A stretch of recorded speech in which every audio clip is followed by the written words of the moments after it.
শুভ সকাল আমার মিষ্টি বন্ধুরা, আমার আরও একটা ব্লগে তোমাদের সকলকে জানাই অনেক অনেক ভালোবাসা। তো কেমন আছো তোমরা? বেশ ভালোই আছো, আমিও ভালোই আছি। আর দুদিন থেকে আজকে তোমাদের সামনে আসি না, তো মানে ভিডিও করে যাই আর ভয়েস দিয়ে দিই। কী করবো বলো, এত গরমের মধ্যে না ফ্যান অফ করে এই ক্যামেরার সামনে আসা, এসে তোমাদের সাথে কথা বলা একেবারে হয়ই না। ফ্যানটা অফ করে যে কিছুক্ষণ কথা বলবো হয়ে উঠছে না। তো এটাই হচ্ছে কারণ। আর যদিও আমি এখন ভয়েসটা দিচ্ছি ছাদের থেকে দিচ্ছি, ছাদে তো এত সুন্দর হাওয়া, আর দিনের বেলা তো অসম্ভব, ছাদে তো দাঁড়ানো যায় না এরকম। এই যে দেখো জানলা খুলেছি, দেখতেই পাচ্ছ কী হারে রৌদ্র, সকাল সকাল এত রৌদ্র ওঠে, এতটাই যে গরম পড়ে গেছে বলার মতো না। কলকাতার সাইডে তো 45-46 ডিগ্রি, শুনেছি 50-এর কাছাকাছিও চলে যেতে পারে। তো সেই আন্দাজে উত্তরবঙ্গে কম আছে। আর আমাদের উত্তরবঙ্গে কি হয়, ওয়েদার তো সবসময় মিষ্টি ওয়েদার একটা থাকে, তো আমাদের উত্তরবঙ্গে তো এত রোদ পড়ে না। তো সে কারণে কি হয়, আমরা যদি একটু 30 পার হয়ে যায় না, তারপরেই আর সহ্য করতে পারি না। এটাই হচ্ছে ব্যাপার, যেহেতু আমরা সবসময় পাহাড়ি এলাকায় থাকি, এটাই হলো ব্যাপার। পাহাড়ি এলাকার একটা ঠান্ডার ভাব থাকেই জানো, কারণ আমাদের আশেপাশে চতুর্দিকে পাহাড়। তো সে কারণে আমরা গরমটা সেরকমভাবে অনুভব করতে পারি না। আর মাঝে মাঝে যখন পড়ে যায় যে 30-এর পার হয়ে গেছে, তখনই আমাদের কাছে অতিরিক্ত অতিরিক্ত গরম এটাই। আর কলকাতায় এই 30 কোনো ব্যাপারই না, ওরা নর্মালি এটা সবসময়ই 30 থাকে। তো এটাই হচ্ছে ব্যাপার। আর বলো না, এত গরম পড়েছে আজকে তো প্রায় আমাদের এখানে 36, হ্যাঁ 36 কি 37 ডিগ্রির মতন। ভাবা যায় উত্তরবঙ্গে যদি 36-37 ডিগ্রি হয়, তাহলে বিশাল ব্যাপার। এই তো তো যাই হোক, এই গরমের মধ্যেও তো কাজ করে যেতেই হবে, কিছু করার নেই, কাজ ছাড়া তো আর কিছুই নেই। সে মেয়ে বলো আর ছেলে বলো, সবাইকেই কাজ করে যেতে হয়। এমন না যে আমি মেয়ে মানুষ বলে আমাকে কাজ করে যেতে হচ্ছে, রান্না করতে হচ্ছে এই সেই, কিন্তু একটা ছেলেকেও করে যেতে হয়। আমরা সবসময় নিজেদেরটাই ভাবি, অন্যের কথা কখনোই ভাবি না, বা অন্যের কথা কখনোই বলি না। সবসময় ভাবি যে হ্যাঁ আমি কাজ করছি গরমে, তা না, একটা ছেলে মানুষকেও বের হতে হয়। আমরা তো ঘরে বসে কাজ করছি, ঘরে বসে রান্না করছি, ছাদের তলে আছি, তো যখনই একটু গরম লাগছে এসে ফ্যানের হাওয়া খেয়ে যাচ্ছি। ছেলেদের কথাটা তো ভাবো তো, সবাই তো আর চাকরি করে না যে সবাই এসি রুমে বসে বসে হাওয়া খাবে আর লেখালেখি করবে।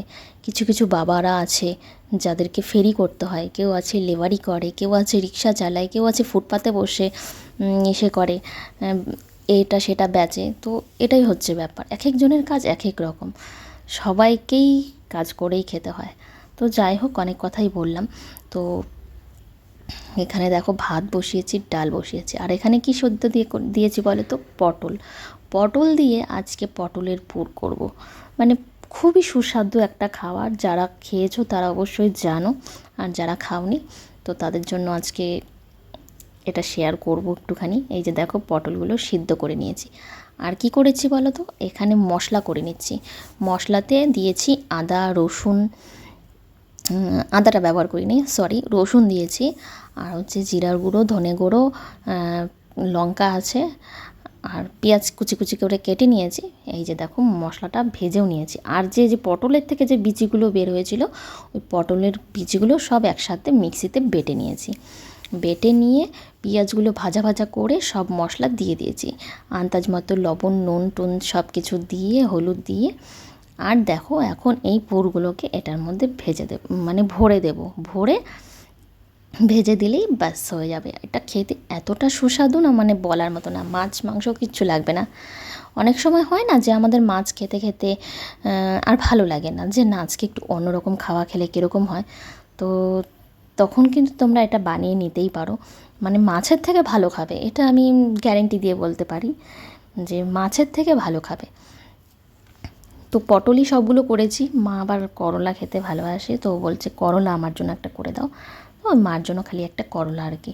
তো দেখো সবগুলো পুর একদম ভরা কমপ্লিট হয়ে গেছে, ভরে নিয়ে আর এখন এটাকে বেশি তেলে ভাজবো না। বেশি তেলে ভাজলে কী হবে বলো তো, মশলাগুলো না বের হয়ে ফেটে যাবে। তো সে কারণে একদম অল্প তেল দিয়ে ভেজে নিতে হবে। দেখো একদম কমপ্লিট হয়ে গেছে, দেখতে কতটা সুন্দর হয়েছে না, খেতে আরও বেশি টেস্টি হয়েছিল। তো দেখো ঢেকে রেখে দিলাম, রান্না কমপ্লিট। আর হচ্ছে সবার লাস্টে হচ্ছে করলাটা ভেজে নেব, কারণ করলাটা যদি আগে ভাজতাম না তাহলে তিতা হয়ে যেত, খেতে পারতাম না আর কি।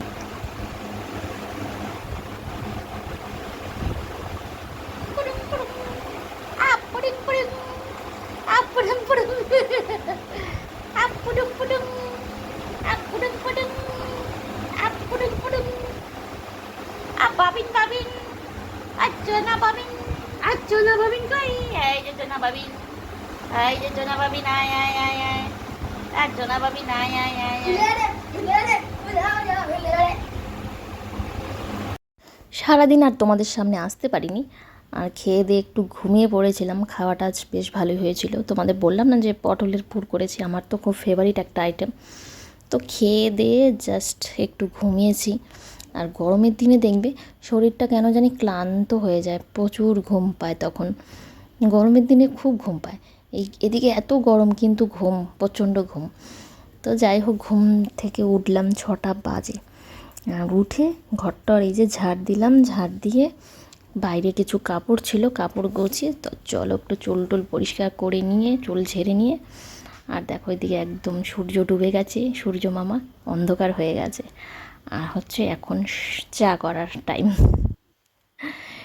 রিজু গেছিলো খেলতে, খেলে এসে হাত মুখ ধুয়ে গেল প্রাইভেটে। আর মা দিচ্ছে সন্ধ্যা, দেওয়া হয়ে গেছে। আর আমি এদিকে চলে আসছি চা করতে। সন্ধ্যাবেলা ঘুম থেকে উঠে না আর কারোর সাথে কিছু কথা বলতে ইচ্ছা করে না, যতক্ষণ না চা খাবো, মানে মাইন্ডটা ফ্রেশ হয় না চা না খাওয়া অবধি। তো আগে চাটা খেয়ে নিই, তারপরে হচ্ছে কথা হবে।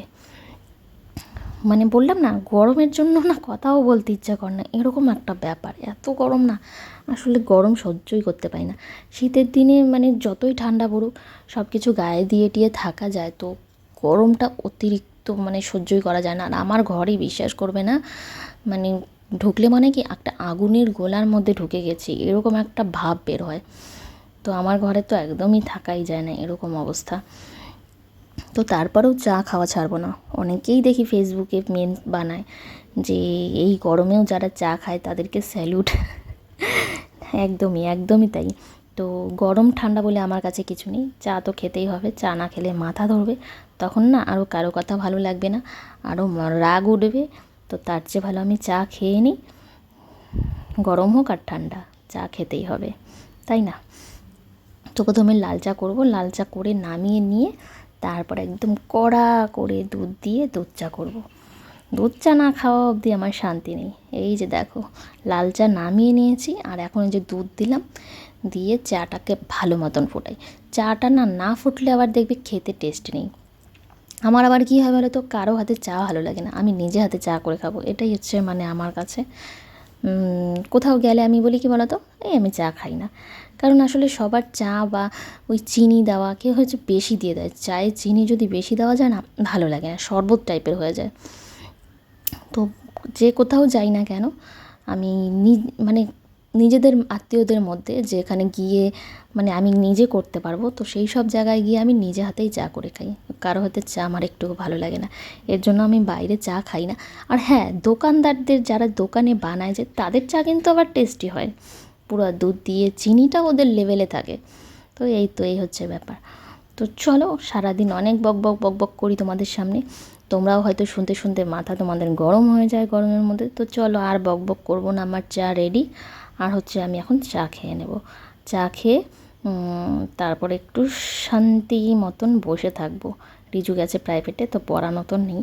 তো চলো চা খেয়ে নিই, আর ভিডিওটাও আমি এখানে এন্ড করছি। দেখা হবে কালকে আরেকটা নতুন ব্লগের সাথে।